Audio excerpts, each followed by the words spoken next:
The Allen Lund Company continues to support the owner-operators of OOIDA. Thank you for what you do, and stay safe.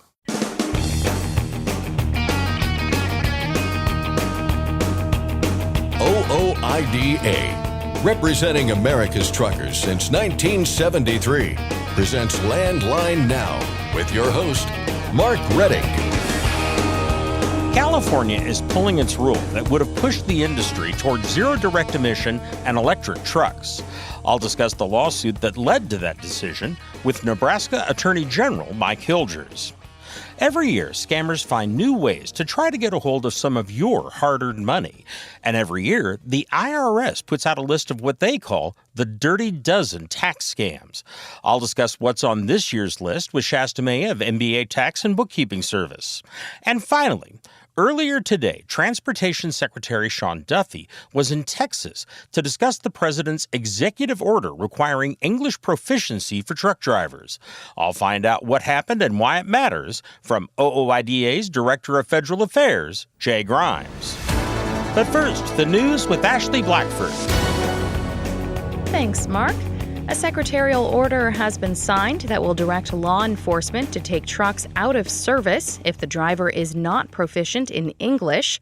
Today, at an event in Texas, Transportation Secretary Sean Duffy signed the order that will enforce this law that has been on the books for several years. Someone who is pulled over and can't speak the language, they'll be put out of service, where before they'd be given a slap on the wrist and allowed to continue on their way. So the consequence of taking one of these vehicles out of service and having the company come back and find another driver, it becomes very costly. There's not a cost benefit to putting someone in your rig. They can't speak the language. It'll cost you far more. And so I think the incentive will be to make sure that your drivers actually can speak English and communicate with law enforcement and read our road signs. OOIDA President Todd Spencer was also at the event.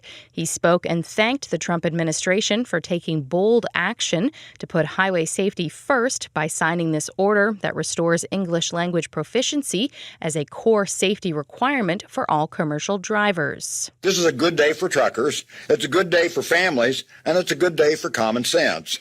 Out on the road, there's no margin for error. Truckers drive 80,000-pound vehicles through all kinds of terrain, steep mountain passes, narrow turns, busy city streets. The only thing that's separating safe trips from deadly ones can be a simple road sign. These signs aren't suggestions, they're warnings. They save lives, but only if they're understood. That's why English proficiency behind the wheel isn't some bureaucratic requirement. It's a life and death safety standard. We'll have a full interview with Transportation Secretary Sean Duffy on tomorrow's show. Diesel prices are up this week. The Energy Information Administration's weekly report has prices up 6 cents to an average of $3.53 a gallon. Prices are up in every region, with the greatest increase in the West Coast, minus California. That region saw a 9-cent jump. ProMiles had the Monday morning average up 2 cents to $3.50 a gallon. Apple Watches and MacBooks worth more than $280,000 were recently stolen from a moving tractor-trailer on the Pennsylvania Turnpike. ABC 27 News reports that 2 individuals from California are accused of stealing the products from the truck while it was in transit. According to the article, the driver picked up the load that had a GPS tracker and bolt seal installed. The driver apparently noticed multiple vehicles following him. Once he got to the turnpike, a box truck and car went in front of him, causing him to brake hard and slow down. When he stopped at a rest area, he noticed the seal had been broken on his trailer and the GPS tracker was not secured. Video from a stationary patrol cruiser on I-76 caught the thieves in action. Troopers were able to identify the vehicles involved and tracked them down. 2 men now face felony charges of theft and conspiracy and a misdemeanor charge of recklessly endangering another person. A total of $287,737 worth of Apple products were stolen. A new driveway, snowblower, and inventory from a water company are all things a former Massachusetts State Police sergeant received as bribes for giving false passing scores to certain CDL applicants, some of whom had failed or did not take the skills test at all. This month, a jury in the U.S. District Court for the District of Massachusetts found Gary Cedarquist guilty of orchestrating a series of schemes to give out passing CDL scores as part of years-long bribery and extortion conspiracies. Back in January of 2024, he was charged along with 3 other Massachusetts State Police troopers and 2 civilians in a 74-count indictment. Sentencing is scheduled for July 24th. More than $956,000 worth of cocaine was found in a tractor-trailer coming into the country from Mexico. U.S. Customs and Border Protection discovered the drugs at the Rio Grande City International Bridge. The truck was referred to a secondary inspection that included a non-intrusive inspection system and CBP canines. CBP officers then discovered 31 packages that contained a total of 69 pounds of cocaine within the tractor-trailer. CBP turned the narcotics tractor and trailer over to Starr County High-Intensity Drug Trafficking Area officers, who arrested the driver and initiated a criminal investigation. Police in Florida are investigating a hit-and-run by a commercial vehicle that caused an estimated $400,000 in damages. The Cape Coral Police posted on Facebook that on Sunday, May 18th, officers responded to reports of a crash, then a power outage. The preliminary investigation indicated that a large commercial semi-truck struck a utility line and continued traveling westbound on Tropicana Parkway, dragging the lines behind it. The damage caused 6 downed power poles and power lines, which affected multiple blocks. Several parked cars were also dragged across yards, and numerous fences were damaged. Due to the extent of the destruction, a traffic homicide investigator and property crimes detectives responded to the scene. The driver of the semi-truck fled the scene. $1.7 billion has been allocated in California to help improve safety and strengthen the state highway system. A couple of those projects include $195 million for upgrades along Interstate 805 and $129 million to replace the existing Cordelia Commercial Vehicle Enforcement Facility along westbound Interstate 80 near Fairfield. $86.5 million was also allocated to repair roadways and other transportation infrastructure that was damaged during recent wildfires and storms in Southern California. And finally, it's not just truckers in America that fall victim to bridge strikes. A trucker in Australia got caught under an overpass hauling part of a wind turbine. According to local news, the trucker may have failed to follow escort vehicles that were directing his route. The large cylinder got lodged, and it took local authorities approximately 12 hours to get it out. It reportedly caused significant damage to both the underside of the overpass and the road itself. That's Landline Now News for today. I'm Ashley Blackford. Thanks, Ashley. One of the most basic forms of human decency is denied truckers on a regular basis, and that is the simple right to use a bathroom. It happens at loading docks across the country on a regular basis. H.R. 2514, the Trucker Bathroom Access Act, would require any loading dock to give truckers there the right to use restroom facilities on site. Call to support the bill at 202-224-3121 or go to fightingfortruckers.com. Again, that phone number is 202-224-3121 or go to fightingfortruckers.com. You can write and post a review of the doctor who performed your DOT physical through the OOIDA website, OOIDA.com. Just go to the main menu at the upper left corner of the page and under Resources, click on Certified Medical Examiner Review. Next, I'll discuss the lawsuit that led California to drop its Advanced Clean Fleets rule with Nebraska Attorney General Mike Hilgers, and Shasta May of MBA Tax and Bookkeeping discusses common scams. We'll be back in just a moment with more news and information. I'm Mark Rettig, and this is Landline Now. At Truck Stop, we've built a better load board for carriers like you. Sign up today and access over 600,000 loads on the most trusted online load board. Learn why the best in the business rely on Truck Stop to make more money and start driving your profit today. Are you tired of the IRS following you around like a dark cloud? Call 888-557-4020 and get your life back. Firestone's FD694 drive tire for long haul and regional applications now delivers 126,000 more removal miles than the Yokohama TY517 MC2. Contact your Firestone commercial dealer to learn more. Landline Now, welcome back. Earlier this month, as part of a settlement of a lawsuit, California agreed to repeal its Advanced Clean Fleets regulation. CARB approved the rule in 2023. Advanced Clean Fleets required all drayage trucks operating in California to be zero direct emission by 2035. Any fleet with at least 50 vehicles or more than $50 million in annual revenue had to transition its entire fleet to zero direct emission trucks by 2042. The lawsuit being settled was filed by 17 states, led by Nebraska, as well as the Nebraska Trucking Association. Nebraska Attorney General Mike Hildress has been at the forefront of that fight, and I spoke with him recently about the lawsuit, as well as the overall strategy it's part of. We had 3 different suits pending, all of which had this overlapping attack on our trucking industry, really to transform it from diesel-based, which works well, provides reliability, lower cost, strong supply chain, to one that's battery-based, which is unproven, adds a lot of cost. We don't even know if it could do even a quarter of what it is that we could do today. It's a really bad policy idea. There are 3 different suits, one against the Biden administration EPA, one against the 4 trucking manufacturers in Nebraska, and the third, which we're talking about this morning, was one against regulators in California. Those regulators in California had passed a rule, Advanced Clean Fleets, that would require trucking fleets on a very accelerated, not realistic timeline of a certain size have basically electric or battery-based fleets, which even if it was just in California, that rule would have national impact because, say, if you're in Nebraska and you want to ship ag goods to Asia, you have to go through California-based ports. And so that rule was going to have a national impact to transform our trucking fleet to battery-based fleet. We said, hey, we've got to put a stop to this. So we filed suit against the California regulators last year. And just to be clear, this was a rule that would not just simply affect those trucking operations based in California, but any trucking company operating there.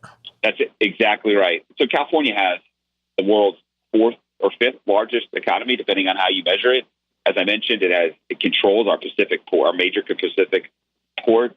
Anyone to ship goods nationally almost certainly has to go into California. And so if you're a Nebraska-based logistics company or an East Coast-based logistics company, or you're a Nebraska-based supplier of goods, and you want to send it to Asia or the Pacific Coast, or even if you don't, all these national logistics companies have to operate in California, and it's really hard to have one fleet for California, one fleet nationally. So even though it was a California-based rule, it would have been a national impact, national transformation of our national trucking fleet.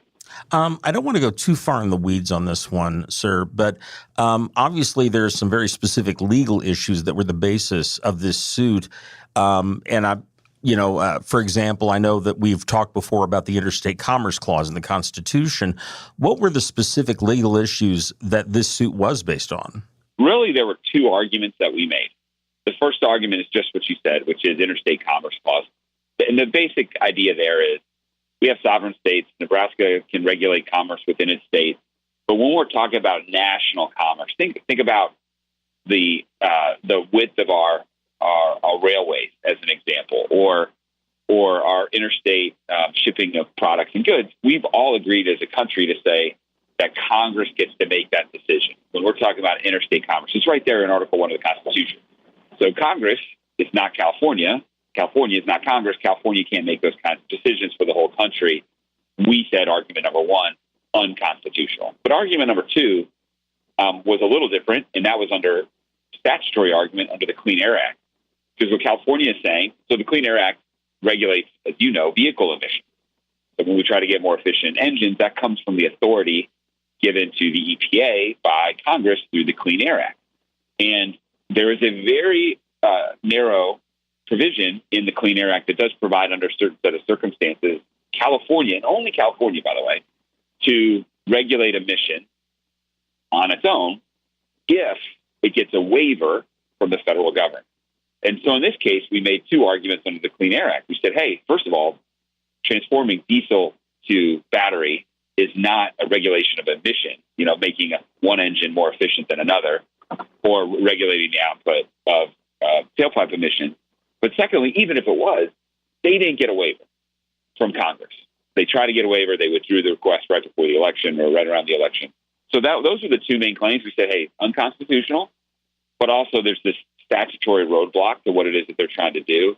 And we think we would have prevailed under either theory. It ultimately turned out to be relevant, but not relevant because California settled. I'm curious if there's more to the settlement. I mean, you mentioned, I think, in a press release that California, and I believe the term was agreed to repeal its electric truck mandates. You've mentioned doing away with the clean fleets rule, but is that pretty much the whole package, or was there more that California agreed to?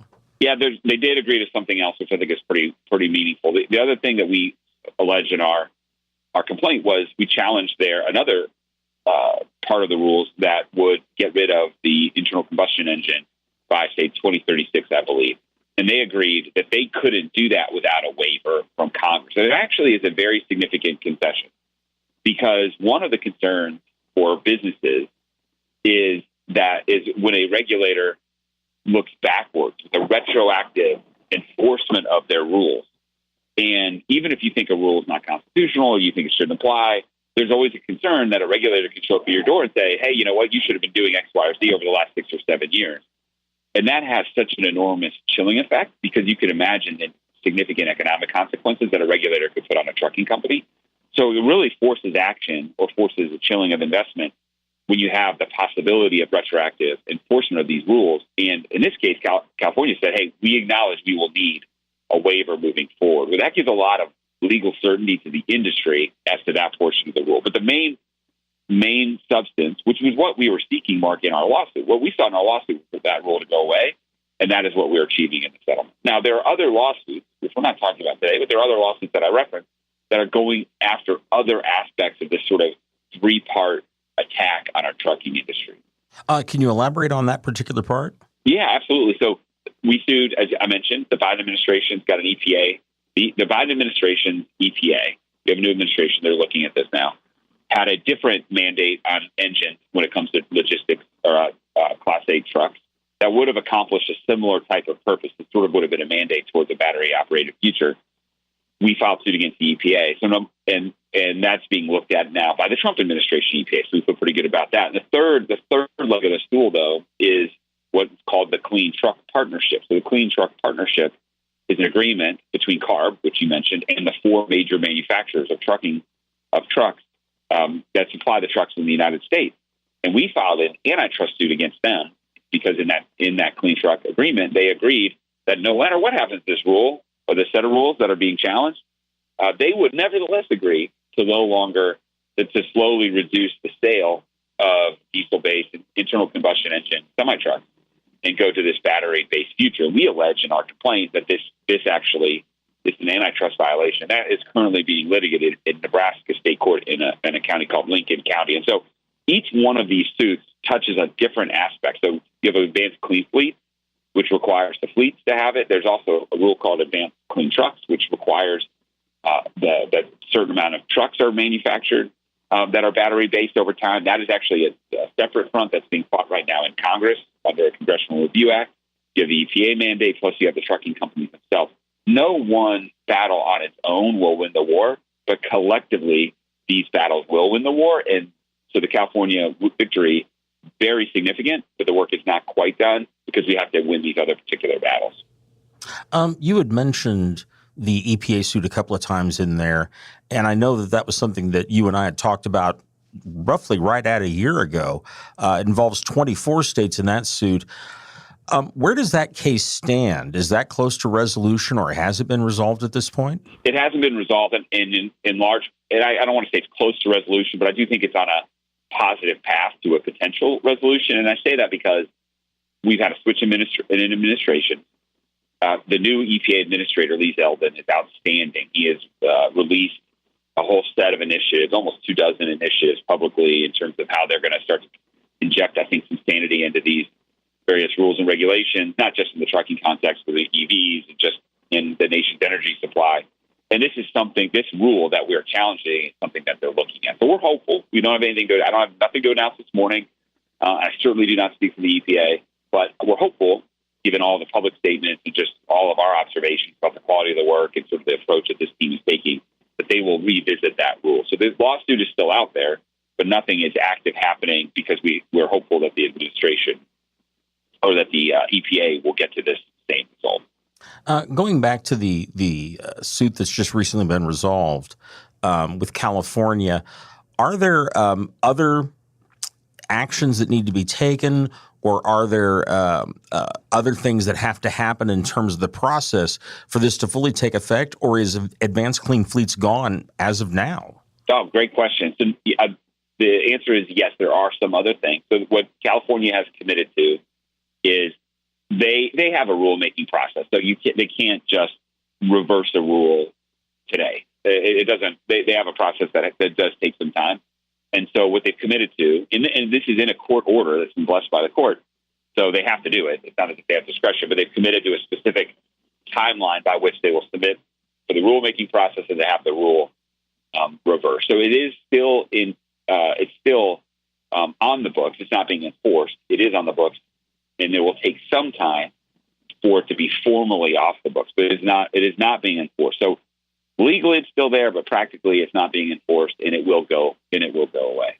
Well, sir, that's all I had in terms of questions. Is there anything else that you want to add, or anything else that you think I didn't ask about that I should have? Great question, Mark. First, thank you for the focus on these issues. I think doing your show before, I think the work that we've done has elevated this in people's minds in a way that I think has created a lot of positive momentum to reverse what I believe are short-sighted rules that would do an enormous amount of harm around the country. There's one other front. I kind of alluded to it a second ago.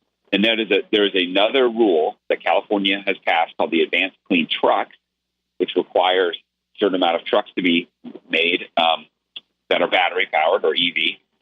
And that rule, they did get a waiver on that. And in Congress right now, there is sitting in the Senate a Congressional Review Act resolution.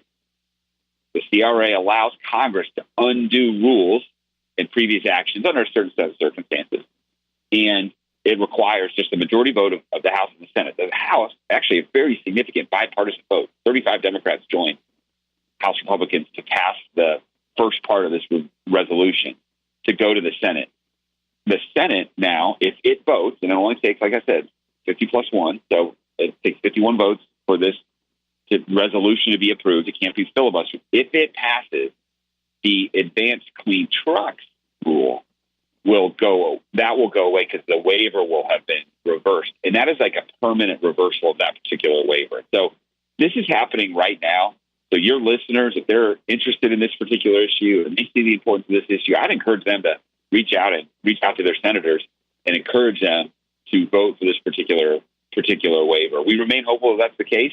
There's a lot of great senators, including senators from Nebraska, who are fighting for it, and we're hopeful. That would be an enormous battle to be won in this particular war that we're fighting. Excellent.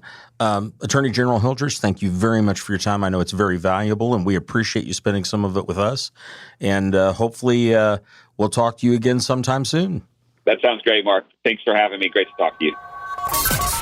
I've been talking with Nebraska Attorney General Mike Hildreth about the settlement of a lawsuit by 17 states, led by Nebraska, leading to the end of California's Advanced Clean Fleets rule. You can learn more about the story at the website landline.media. I'm Mark Rettig, and this is Landline Now. Dispatch, I picked up that load of steel, so I'm ready to roll.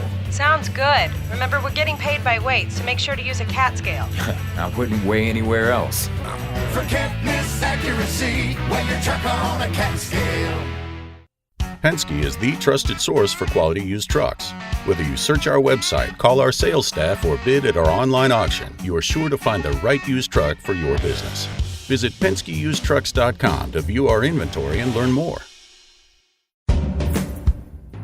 Landline Now. Welcome back. Every year, scammers find new ways to try to get some of your hard-earned money. However, many other people are tracking what they do and trying to prevent that from happening. And you may not believe it, but chief among them is the IRS, which each year puts out a list of what they call the Dirty Dozen tax scams. This year's list is out, so I called to discuss what was on it with Shasta May of MBA Tax and Bookkeeping Service. Well, Shasta, we're going to talk here about a lot of these scams, a lot of the things people are using to engage in identity theft. And, the classic thing that identity thieves are after are things like your Social Security number, which is intimately involved in your taxes. So I'm wondering if you can talk overall about how common these tax scams and identity theft attempts are right now, especially in relationship to taxes. It is so common and getting, there's just new and more complex scams out there that the IRS puts out a list every year of like the top 12 tax scams each year. And each year there's more and more things that we have to know about and protect ourselves from. And it's not just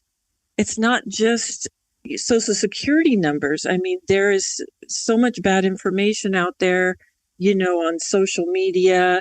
And then also one of the things that's out there is like fake charities where they're trying to get you to make contributions. And they're just after your identity. They're after your money, account information, just so many things that can trip you up. And there's a lot of false information about taxes and things they tell you could do and credits and refunds that just aren't true. So you really, really have to educate yourself about what's out there.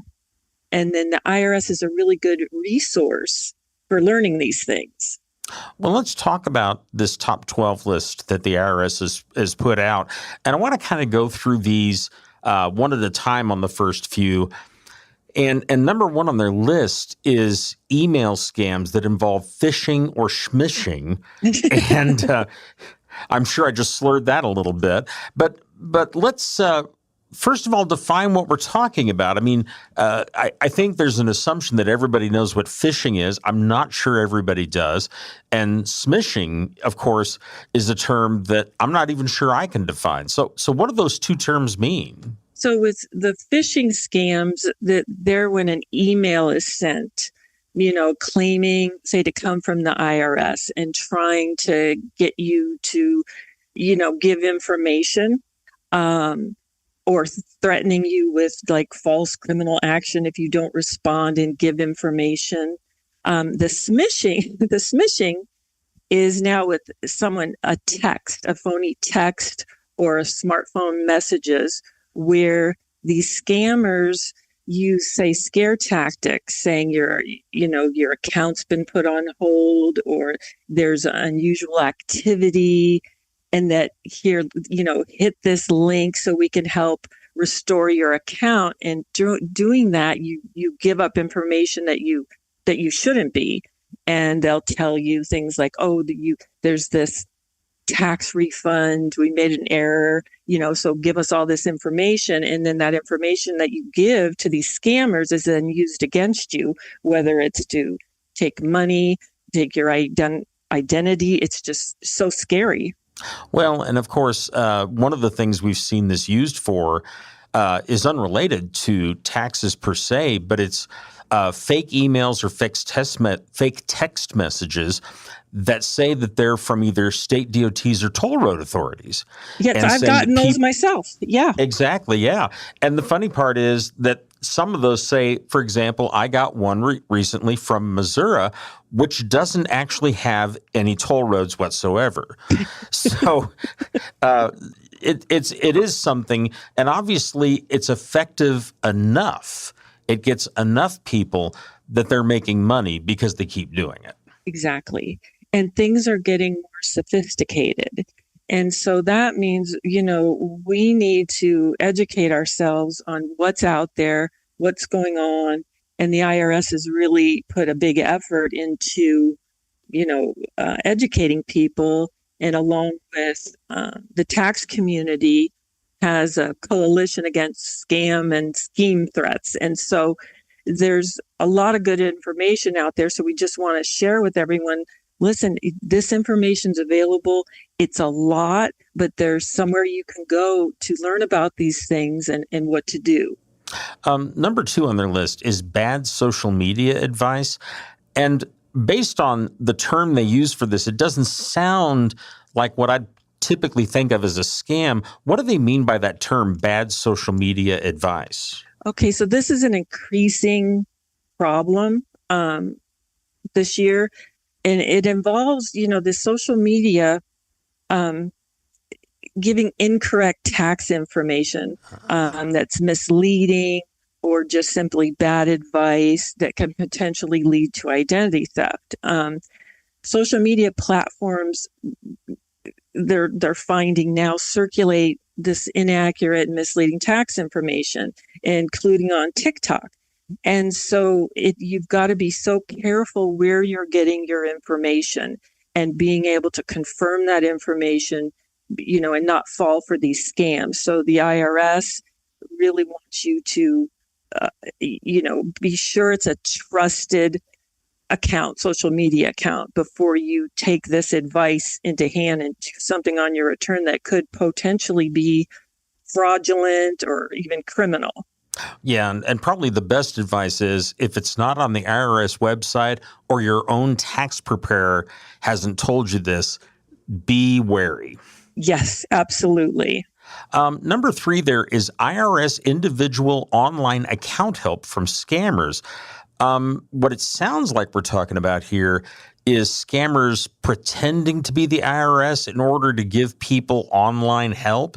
Am I close there, or is it something else? Yes, it could be that, and also they could pose as like a helpful third party, is what the IRS tells us, and they offer to help you create a taxpayer IRS individual account online.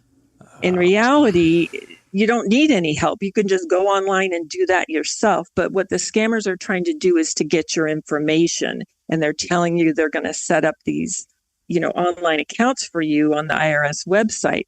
But all it is just one big giant scam to get your private information. So, you have to be so careful when a third party even is saying they're, a tax professional, offering you this service. You've got to be really, really careful, because it's really just a way to steal personal information. The next one is one that just pisses me off to no end. Fake charities. Yes. There are so many charities out there that work so hard and are so careful with donors' money. And then we get these folks out there who, what form do some of these take? Because this is just one where I get very emotional. Yeah, no, absolutely. There's a big increase with these kind of scams after there's some kind of, say, a crisis or a natural disaster. So these scammers set up these fake organizations. They want to take advantage, of people like you who are generous, and it really hits your heart, and you want to do something to help when something major has happened and, out there. And so again, these scams are to seek your money and your personal information. And so the IRS advises to go online to confirm these charities before making donations, and make sure they're a qualified tax-exempt organization, recognized by the IRS. So they should have a federal ID number. So you should be able to find them online. So don't just hit yes, donate. Check it out first. Yeah, and there's something else there. We mentioned earlier those toll scams, and sometimes it's as little as you owe $3. And some of these, you're just making a quick donation. It may not be that much, but what they're after is your credit card number and all the associated numbers with that, the little 3-digit number on the back, your zip code, to where they can start charging stuff. Yeah, absolutely. And I'm very hyper aware of things like this because of the work we do, having a tax office. And I got one of those whole scam things. And I'm thinking, because I let my daughter, she borrows my car sometimes, and she does a lot of driving for her job. And sometimes if, her car's acting sketchy, she'll borrow mine. And I thought, she got in some diamond lane. I don't know what she did, and she wasn't supposed to. And I'm thinking I'm going to take care of this. And I said, hold on, wait a second. But I almost fell victim too. It's very easy. And especially when the amounts aren't large. But when you have the smaller amounts, you're more likely just to take care of it, clear it, and move on. And that's where we get into a lot of trouble, because these scammers are then emboldened because they get a lot of people paying these smaller amounts, but they're ripping off a whole lot of people. Absolutely. Terrible thing. We've got just a little bit of time left, and, we have this whole list of 12, and we'll put a link to those up on our website, landlinenow.com. But I do want to get in at least one more, and this one strikes me as particularly important to trucking: false fuel tax credit. Oh boy, that looks bad. What does that mean? What are they trying to do and to get people to do there? Well, the fuel tax credit, in relation to trucking, that's off-highway fuel, say for a reefer. But these scammers are, and unscrupulous, like tax preparers also too, are telling people through social media that they can get these, bigger refunds if they use these additional credits, and then they file these, false returns, but you're paying this person, and that's how they're getting their money, and you're thinking you're getting a big refund, but you aren't going to be allowed that credit. And you want to make sure any new information you hear or any credits that sound too good to be true, absolutely check them out. Be very cautious, if someone is, coming to you, whether they're saying they're IRS, whether they're saying they're a tax preparer, you really want to check them out. If you haven't initiated the contact, it's when the contact is initiated by someone else that you need to be extra leery. Absolutely, absolutely. And again, folks, this is an IRS list of the 12 worst tax scams this year. We will put a link at landlinenow.com to where you can look at that entire list. And we just have a few seconds left. Shasta, any final advice you want to give to people on this? Well, I'd like to let people know that there's so much good information available on the IRS website. And if you want to just go to, irs.gov, you can find, on the homepage, under news and announcements, that's where you want to click, and there's a whole bunch of good information. And if you have been a victim of a tax scam or fraud, it takes you through step by step what to do and how to get resolution and how to protect yourself. So really want people to take available of this good information that they have. Excellent. Shasta, thank you very much. Thank you so much for having me on the show. I've been talking with Shasta May of MBA Tax and Bookkeeping Service. If you have questions about this or other tax matters, you can contact Shasta May by calling 1-888-407-1669 or by email at smay@mbataxhelp.com. Again, the phone number is 1-888-407-1669. We'll be back in just a moment with more news and information. Please stay with us through a short commercial break. I'm Mark Reddick, and this is Landline Now. Protect your diesel engine with Howe's Diesel Defender. Restore vital lubricity, eliminate injector deposits, and boost fuel economy by 5% or more. Power, performance, protection, all in one. Howe's Diesel Defender, available now. With rising costs affecting everyone, switching to a genuine Vibertech TVD viscous damper can help you avoid expensive repairs and downtime. Save money and keep your truck running smooth with Vibertech TVD. Recommended replacement at 500,000 miles or 15,000 hours. Since you started, what you've loved about trucking is the freedom.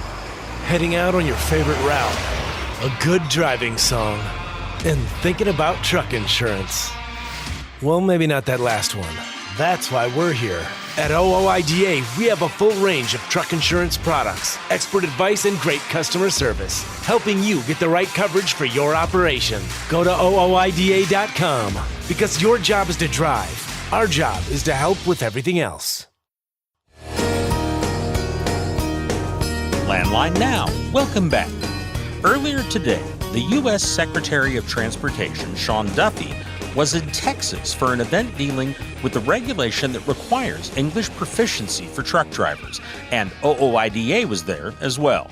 Here to fill us in on what happened and why it matters is OOIDA Director of Federal Affairs, Jay Grimes. Jay, how are you doing? Doing well, Mark. Good to be with you. Well, glad to have you here. First of all, walk us through what this event was actually put on for. Were they announcing action on the English proficiency requirement? Were they explaining? What essentially happened today? Yeah, I think this was an opportunity for the Secretary of Transportation, Sean Duffy, to kind of talk more about this executive order that was issued by President Trump about 3 weeks ago. Really, primarily restoring the English language proficiency regulations as part of the out-of-service criteria. Secretary Duffy was on hand meeting with OOIDA executives, OOIDA board members, as well as some representatives from the Texas Trucking Association and the Texas Department of Transportation. Also took a moment to kind of highlight the importance and the safety reasons behind the executive order, and then also perhaps some other ways that the DOT is going to carry out some other provisions of the executive order relating to commercial driver's licensing, non-domiciled CDLs, and improving the lives of truckers generally. Were there specifics on those issues, those additional issues there that Secretary Duffy talked about? Yeah, he mentioned a few other items that we've been advocating for quite a while. Truck parking. He said to be on the lookout for more from DOT in terms of that and improving the daily lives of truckers.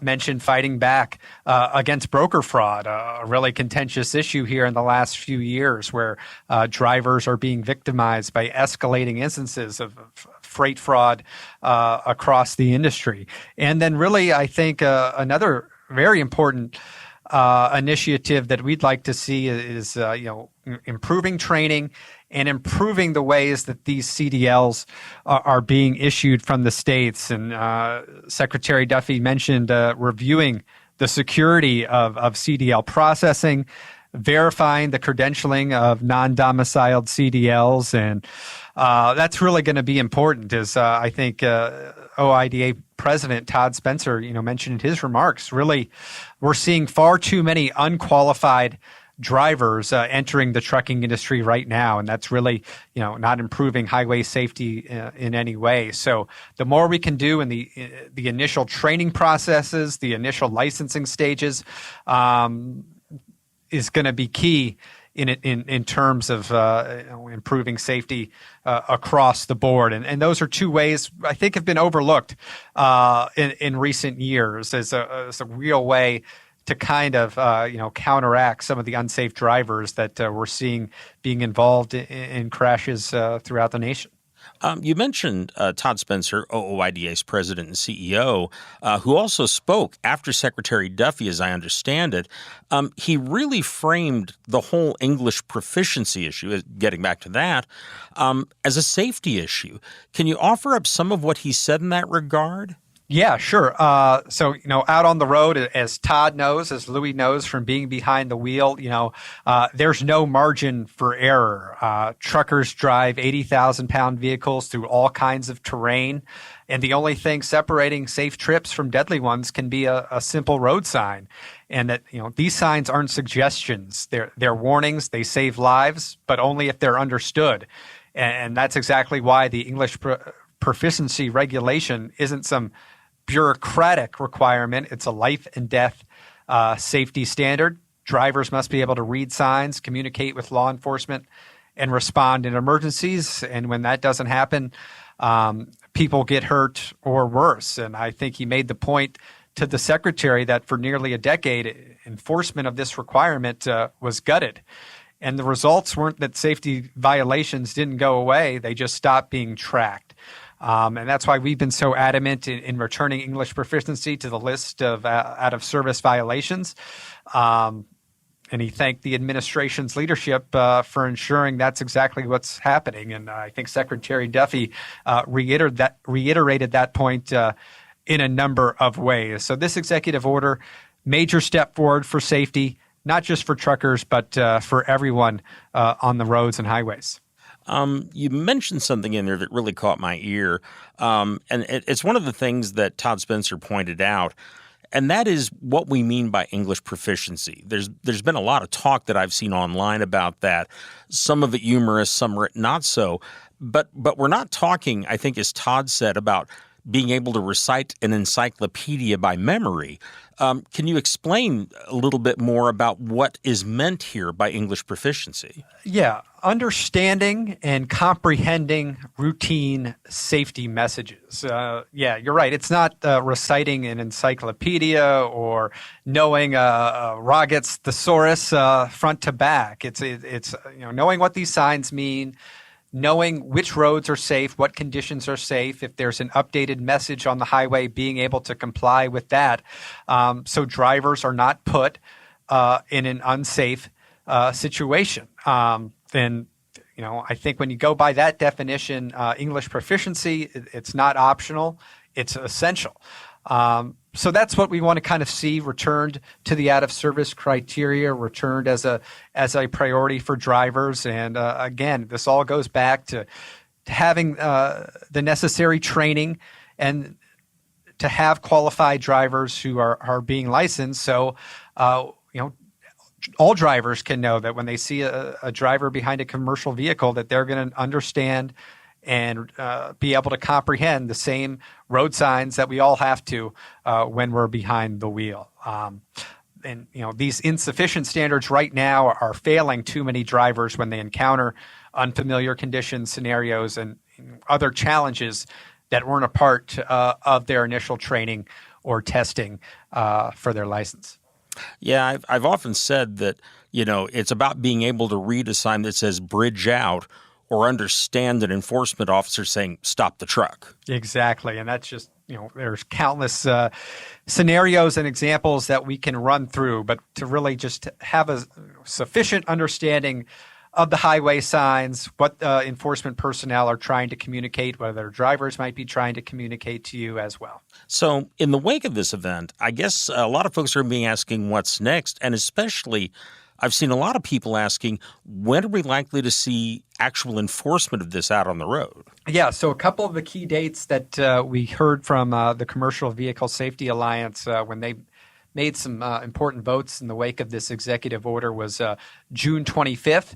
I think we're also expecting some more additional guidance from FMCSA within the next 40 days or so now. So there's some more technical details that are going to be forthcoming from CVSA and FMCSA and DOT in general. But June 25th is going to be the next key date to watch. Excellent. Jay, thank you very much for the information. We sure appreciate it. Okay, thank you. I've been talking with OOIDA Director of Federal Affairs, Jay Grimes. And folks, if you want to get some more detail on that, just go to the website landline.media. The Landline magazine folks will have full coverage there, of course. In the meanwhile, obviously, these are very important issues you need to be in contact with your federal lawmakers about. It all starts with them, and everything the regulatory agencies do is based on laws passed by Congress. To call any member of Congress, you just have to remember one phone number. It's the U.S. Capitol Switchboard at 202-224-3121. And you can also write a letter that goes to all three people who represent you on Capitol Hill by using the website fightingfortruckers.com. And again, folks, that phone number is 202-224-3121. That's our program for today.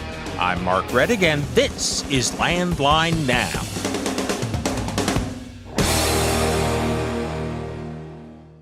Thanks for listening. Be sure to like and subscribe. If you want more content, go to landline.media to get updated news, information, and archived editions of our show. Once again, that's landline.media. I'm a dad. A son. A husband. Wife. I'm a writer. Photographer. I farm. I'm a veteran. I love old cars, fishing, my kids, chrome, and I am a professional truck driver.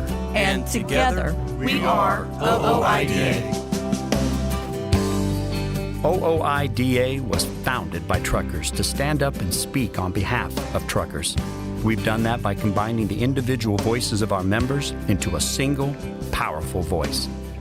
Protecting your interests, defending your rights. Join us! Make your voice heard. Join OOIDA, the Owner-Operator Independent Drivers Association.